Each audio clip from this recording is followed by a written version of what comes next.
ఆగండి, అఖిల్ గురించి ఒక పెద్ద వార్త సైలెంట్ గా జరిగింది. ఒకప్పుడు హిట్ ఎప్పుడు వస్తుంది అని అడిగారు, కానీ ఇప్పుడు కథ పూర్తిగా మారిపోయింది. లెనిన్ అధికారికంగా 100 కోట్ల క్లబ్ లోకి చేరింది. ఇది అఖిల్ కెరియర్ లోనే తొలి 100 కోట్ల సినిమా.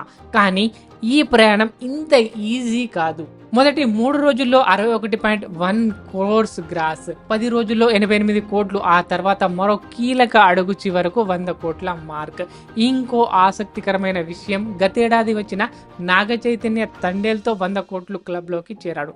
ఇప్పుడు అఖిల్ కూడా అదే క్లబ్ లోకి వచ్చేశాడు. కానీ అసలు టర్నింగ్ పాయింటేనా, లేక అఖిలేని హీరోల కొత్త దశ ఇప్పుడే మొదలైందా? ఆ సమాధానం అఖిల్ తర్వాతి మూవీ ఎలా ఉండబోతుంది దానిపై డిపెండ్ అవుతుంది. సో లెనిన్ మూవీ మీరు చూసారా? ఎలా అనిపించింది కామెంట్లో చెప్పండి.